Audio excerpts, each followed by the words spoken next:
وہاں جسم بہت قیمتی ہوتے ہیں۔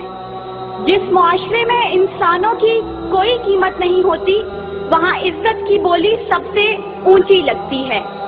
جس معاشرے میں انسانوں کی کوئی قیمت نہیں ہوتی وہاں بنت ہوا سرے بازار طبلے کی تھاپ پر ناچتی ہے، اور جس معاشرے میں انسانوں کی کوئی قیمت نہیں ہوتی وہاں بھوک تہذیب کے آداب بھلا دیتی ہے۔ یہاں ہوس کے پجاری سیاہ راتوں میں سفید جسموں کا جیون سیاہ کرتے ہیں، یہاں پہ ناچتے پیروں کی تھاپ بکتی ہے، یہاں پہ جاگتی آنکھوں کے خواب بکتے ہیں، یہاں پہ پھول سے ہونٹوں کی پیاس بکتی ہے، یہاں پہ جسم ہے بکتے شباب بکتے۔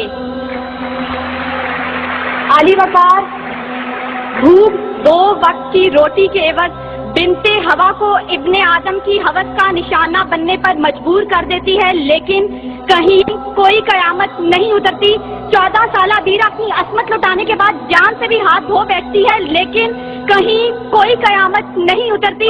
تھر کی جلتی ریت پر ننگے پاؤں چلنے والی قوم کا صدر اسلام آباد کی سڑکوں پر مرسیڈیز میں سفر کرتا ہے، لیکن کہیں کوئی قیامت نہیں اترتی۔ بلوچستان کی خشک سالی پر ایئر کنڈیشن کمروں میں منرل واٹر پی پی کر غور کیا جاتا ہے، لیکن کہیں کوئی قیامت نہیں اترتی۔ یہ شاہراہیں اسی واسطے بنی تھیں کیا کہ ان پر دیس کی جنتا سسک کر مرے؟ زمینیں کیا اسی کارن اناج اگلا تھا کہ نسل آدم و حوا بلک بلک کر مرے؟ ملے اسی لیے ریشم کے ڈھیر بنتی ہیں کہ دخترانے وطن تار تار کو ترسے، چمن کو اسی لیے مالی نے خون سے سینچا تھا کہ اس کی اپنی نگاہیں بہار کو ترسیں۔ عالی وقار یہ ہے اسلامی جمہوریہ پاکستان، جہاں ہر کوئی اپنی دھن میں مگن ہے، سر کھجانے کی فرصت نہیں، دائیں بائیں کی فکر نہیں۔ ہر شخص کوئی اقتدار کا طالب ہے تو کوئی شہرت کا بھوکا، کوئی دولت کا پرستار ہے تو کوئی پیٹ کا بھوکا، کوئی بھنگ کے ایک پیالے کے عوض اپنا سب کچھ نچھاور کرنے پر آمادہ تو کوئی طاقت کا بھوکا۔ جال بڑھتا چلا جا رہا ہے، تہذیب و تمدن کے پیمانے ٹوٹ پھوٹ کا شکار ہو کر وقت کی ناقدری کا گلہ کر رہے ہیں۔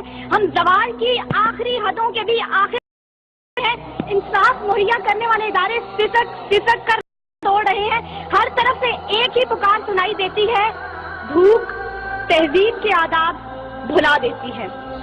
عالی وقار سنیے، اگر آپ سن سکتے ہیں کہ جب بوڑھے پروفیسر کو 6 ماہ تک پینشن نہ ملی تو اپنی کن پٹی پر پستول رکھ کر بولا تھا، میرا پاکستان یہ تیرا پاکستان ہے۔